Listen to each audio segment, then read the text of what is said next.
सभी भाई बहनों को जय मसीह की। प्रेरितों के काम अध्याय 11। और प्रेरितों और भाइयों ने जो यहूदिया में थे सुना कि अन्य जातियों ने भी परमेश्वर का वचन मान लिया है। और जब पतरस यरूशलेम में आया तो खतना किए हुए लोग उससे वाद विवाद करने लगे कि तूने खतना रहित लोगों के यहाँ जाकर उनके साथ खाया। तब पतरस ने उन्हें आरंभ से कर्म अनुसार कह सुनाया।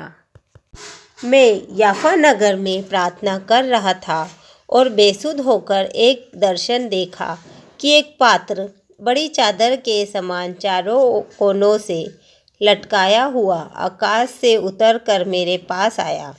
जब मैंने उस पर ध्यान दिया तो उसमें पृथ्वी के चौपाए और वन पशु और रेंगने वाले जंतु और आकाश के पक्षी देखे।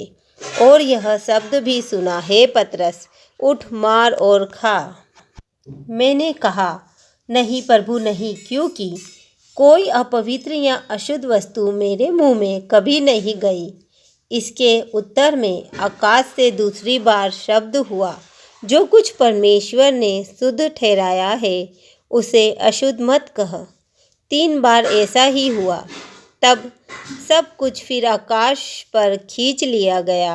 और देखो, तुरंत 3 मनुष्य जो कैसरिया से मेरे पास भेजे गए थे उस घर पर जिसमें हम थे आ खड़े हुए। तब आत्मा ने मुझसे उनके साथ निसंकोच हो लेने को कहा।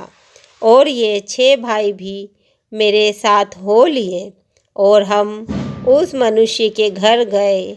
उसने हमें बताया कि उसने एक स्वर्गदूत को अपने घर में खड़ा देखा, जिसने उससे कहा, याफा में मनुष्य भेजकर शमौन को, जो पतरस कहलाता है, बुलवा ले।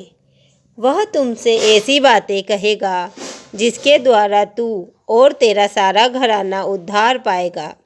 जब मैं बातें करने लगा तो पवित्र आत्मा उन पर उसी रीति से उतरा जिस रीति से आरंभ में हम पर उतरा था।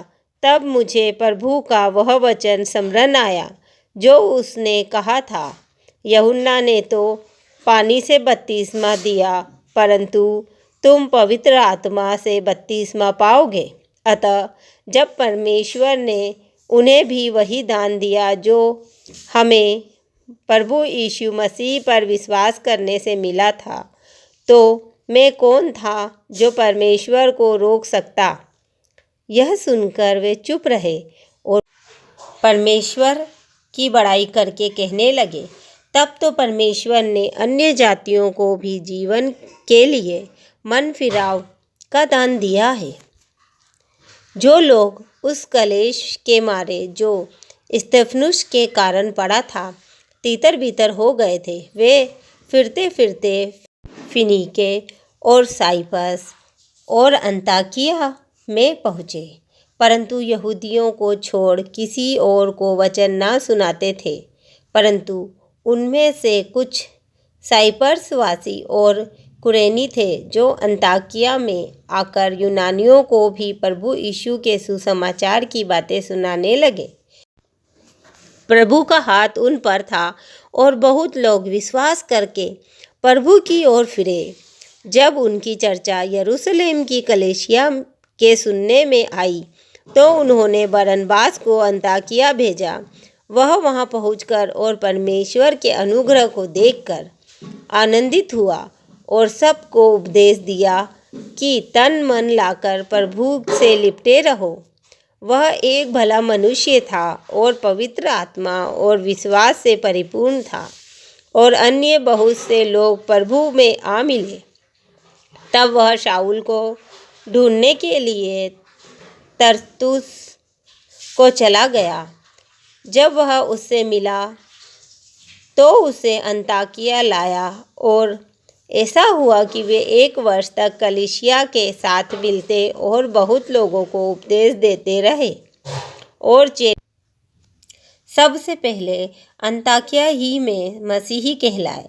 उन्हीं दिनों में कई भविष्यद्वक्ता यरूशलेम से अन्ताकिया आए, जिनमें से अगबूस नामक एक ने खड़े होकर आत्मा की प्रेरणा से यह बताया कि सारे जगत में बड़ा अकाल पड़ेगा।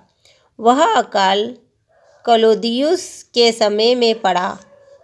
तब चेलों ने निर्णय किया कि हर एक अपनी अपनी पूंजी के अनुसार यहूदिया में रहने वाले भाइयों की सहायता के लिए कुछ भेजे। उन्होंने ऐसा ही किया और बरनबास और शाऊल के हाथ प्राचीनों के पास कुछ भेज दिया।